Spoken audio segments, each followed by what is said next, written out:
Hey, what's up everyone? My name's Chris Winter and it's that time of the week again to do another Instagram Q&A where you can head over to my Instagram and ask me pretty much any question about photography and life.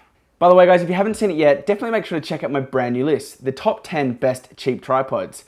That link will be in the description box below under this video and you can take a look. But anyway, let's get started with this week's first question. So the first question asks, hey Chris, what's the best tripod for video?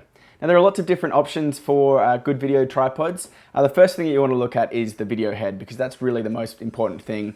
In terms of the actual sticks or the legs of the tripod, it's not going to make a big difference. You just want to make sure that they're going to be stable enough that your camera doesn't move when you are doing any pans or tilts. But like I said before, the video head's going to be really important. So you want a fluid video head, which means that it's going to be nice and smooth when you do your pans and also when you do your tilts. Now, I'm currently using a pretty cheap tripod head called Yunteng.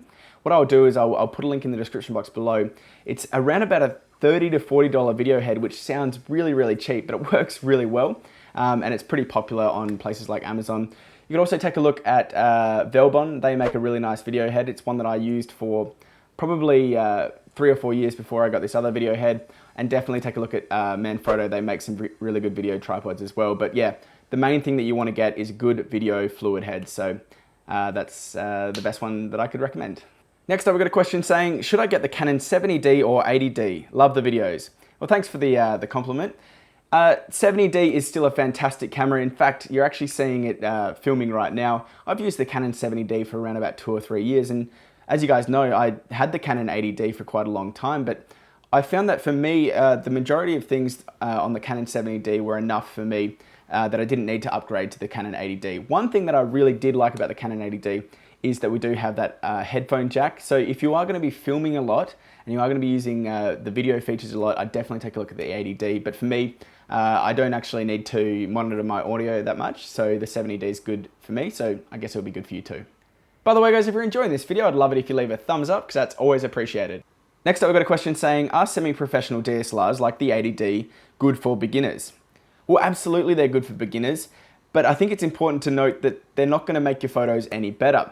If you can get a Canon 80D, go for it. It's a great camera, but you'll be better off getting a camera like this one right here. This is a Canon T6.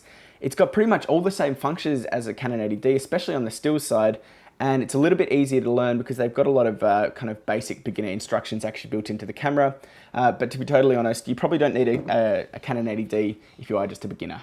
Next up, we've got a question saying, can you do a review on the rokinon 14mm f2.8?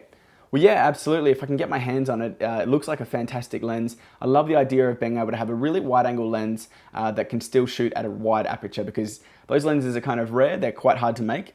So I'll definitely try and get my hands on it. So I got a question saying, which of your cameras would you give away? It's a good question. I'm not actually going to give away any of the cameras that I own because I actually used most of these cameras quite often. For example, I used the G7X when I vlog. I used the GoPro when I go swimming and surfing. I use my GM1 when I travel. So I'm not going to give away any of these, but if you caught one of my last videos, the Canon 77D video, I did say that I might be giving away a Canon 77D, so that'll probably be the one.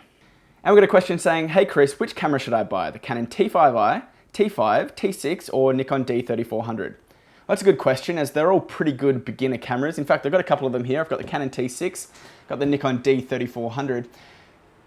The way that I would probably choose is if you can go into a store and actually try them out because there's not going to be a huge difference in terms of image quality between all of these cameras. Granted, the D3400 can shoot at a higher frame rate than say the T6, but the best way to actually figure out which camera is going to be for you is to go in and try and see which one you feel more comfortable with.